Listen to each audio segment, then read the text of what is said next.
Salut à tous, j'espère que vous allez bien. Aujourd'hui je vous retrouve pour vous donner mon avis sur 4 films que j'ai regardés récemment. Je tenais à préciser que je ne suis pas critique et donc je vais employer un vocabulaire vraiment très simple pour vous dire si j'ai aimé ou pas le film, et je vais également vous faire un petit résumé pour que vous sachiez de quoi ça parle. Le premier film dont je vais vous parler, c'est La Cinquième Vague, que je suis allée voir au cinéma.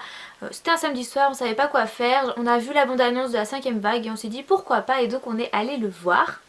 Donc il s'agit d'un film de science-fiction américain qui est réalisé par Blakeson et qui est sorti fin janvier 2016.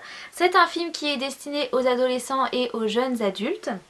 Donc on va suivre l'histoire de Cassie Sullivan, qui est une adolescente américaine de 17 ans qui est jouée par Chloé Grace. Donc je vais vous parler un petit peu de l'histoire. Donc la planète est envahie par des extraterrestres qui sont appelés les autres et qui ont comme but de s'approprier la Terre. Pour ce faire, ils vont lancer des vagues pour exterminer la population. Ils vont lancer la première vague qui est une impulsion électromagnétique qui détruit toute source électrique et les composants électroniques. Donc il n'y aura plus de téléphone, plus moyen d'utiliser la voiture.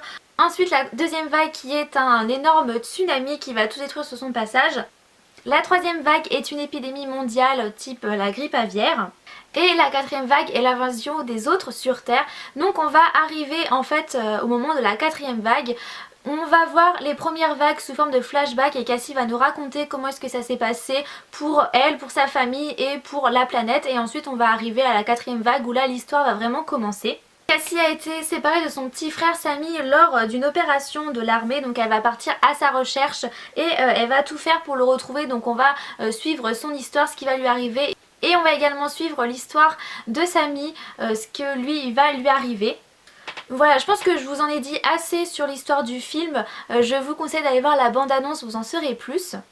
Voilà, j'ai pas envie de vous en dire plus non plus sur l'histoire pour pas tout spoiler, parce que moi je sais que j'aime bien en savoir le moins possible quand je vais voir un film, donc là je pense que je vais m'arrêter là. Ce qui m'a un petit peu interpellée au début, c'est le fait qu'on ne voit pas les premières vagues. J'ai trouvé ça un petit peu dommage, mais finalement c'était quand même bien tourné et donc ça ne m'a pas dérangée. J'ai beaucoup aimé ce film là, j'ai passé un bon moment, je me suis pas ennuyée une seule minute. Je trouvais qu'il y avait de l'action, je trouvais que les personnages étaient attachants et qu'ils tenaient bien leur rôle, donc j'ai vraiment apprécié. Voilà, après je pense vraiment que c'est un film pour adolescents et jeunes adultes. J'aurais 25 ans, peut-être que je l'aurais pas apprécié, là j'en ai 21, bon, bientôt 22, mais c'est typiquement le film que j'aime bien regarder, avec de l'action, avec un peu de science-fiction. C'est des films qui font passer le temps, qui sont très agréables à regarder. Il était très bien tourné, je trouve, moi j'ai beaucoup apprécié le regarder, donc n'hésitez pas à regarder la bande-annonce et je pense qu'il passe encore au cinéma. Après vous pourrez sans doute le retrouver en streaming ou en DVD plus tard, mais en tout cas c'est un film que je vous recommande, que j'ai pas mal apprécié. Ce film est tiré d'une trilogie écrite par Rick Yancey, donc La Cinquième Vague, le premier livre qui est sorti en mai 2013, le deuxième tome s'appelle La Mer Infinie qui est sorti en octobre 2014 et le dernier tome c'est La Dernière Étoile qui est prévu en 2016.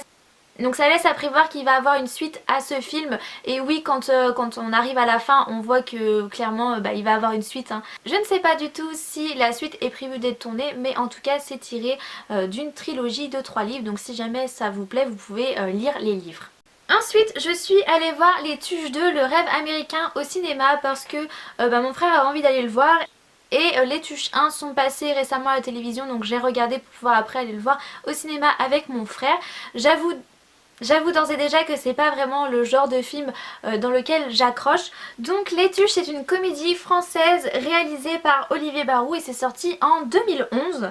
Donc les Tuches sont une famille vivant à Bouzolles. Clairement on dirait que c'est une famille de cassos. Jeff Tuche, le père, est un chômeur fier de l'être. Avec sa femme Cathy, ils ont 3 enfants. Stéphanie, la bimbo pas très futée. Wilfried, qui est homosexuel et se prend pour un rappeur. Et Donald dit coin coin. Il y a également la mémé, Mamie Suze, que personne ne comprend, et un jour cette famille va gagner une fortune à la loterie et donc ils décident d'aller à Monaco parce que c'est le rêve de Cathy Tuche. Donc c'est une famille complètement barrée vraiment, qui n'a aucun style, qui fait un peu plouc. Voilà, c'est un film sympa à regarder en famille, je trouve qu'il est assez drôle, qu'il est bien fait, surtout que c'est un film avec 2 acteurs super connus qui sont Jean-Paul Rouve et Isabelle Nanty, qui ont le personnage de Jeff Tuche et de Cathy Tuche. Donc c'est un film sympa, rigolo, voilà. Moi c'est pas trop mon genre de film d'ordinaire, mais en tout cas j'ai plutôt apprécié le 1 et donc on est allé voir le 2 qui est Le Rêve américain. Donc c'est toujours réalisé par Olivier Barou et il est sorti le 3 février 2016, donc il fait suite au film Les Tuches, tout simplement. Donc dans Les Tuches 2, le Benjamin de la famille dit Coin Coin Donald part un mois à Los Angeles pour améliorer son anglais et sa famille décide de lui faire une surprise pour son anniversaire. Donc on va voir le périple, comment est-ce que la famille va arriver aux États-Unis et on va voir la vie de Donald, comment est-ce que ça se passe aux États-Unis pour lui. J'avoue que je me suis ennuyée, c'est pas, comme je l'ai dit, c'est pas mon style de film déjà et c'est vrai que c'était assez barré quand même et je trouve que là ils sont vraiment allés dans l'extrême. Même mon frère qui a pas mal aimé les Tuches, le premier Tuche, a été un petit peu déçu par le deuxième parce que c'était c'était vraiment barré quoi. Voilà, après ça passe au temps, c'est agréable. Honnêtement, comme moi je vais pas souvent au cinéma et que c'est quand même des sous, j'ai regretté clairement quand même de l'avoir vu au cinéma. J'aurais préféré le voir à la télévision, je trouve que ça vaut plus le coup de le voir en famille à la télé. Voilà, c'est rigolo quand même, mais c'est vrai que c'est vraiment barré et moi c'est trop barré pour moi personnellement. Après dans ce film il y a une morale sur l'argent ne fait pas le bonheur. C'est un film qui est bien tourné, qui est sympa à regarder, mais en tout cas moi personnellement je vous conseille pas d'aller le voir au cinéma, je vous dirais plutôt d'attendre qu'il passe à la télévision. Ensuite, je voulais vous parler du film Lucie réalisé par Luc Besson que j'ai regardé en streaming. Donc c'est un film de science-fiction française écrit et réalisé par Luc Besson qui est sorti en 2014 avec comme acteurs principaux Scarlett Johansson et Morgan Freeman. Donc le film décrit ce qui arrive à une jeune étudiante, Lucie, de 25 ans.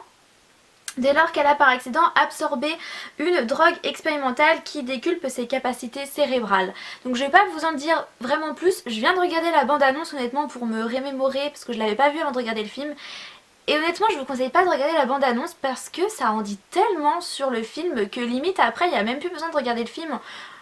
Ça m'énerve tellement les bandes annonces qui en montrent trop. Alors ok, on veut accrocher le spectateur pour lui donner envie de regarder le film, mais là je trouve clairement que ça en dit trop vraiment sur le film, qui passe vraiment toutes les scènes élémentaires.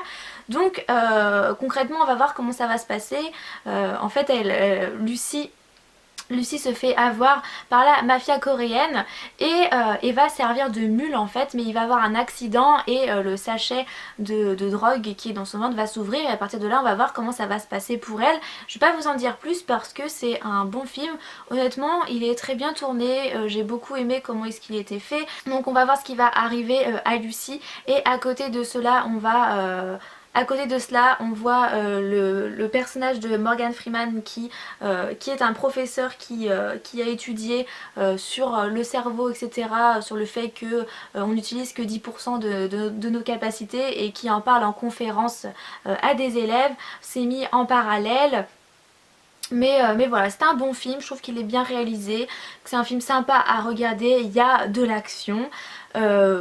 Voilà, moi je l'ai vraiment trouvé bien, mon chéri également l'a trouvé bien, on a passé un bon moment à le regarder.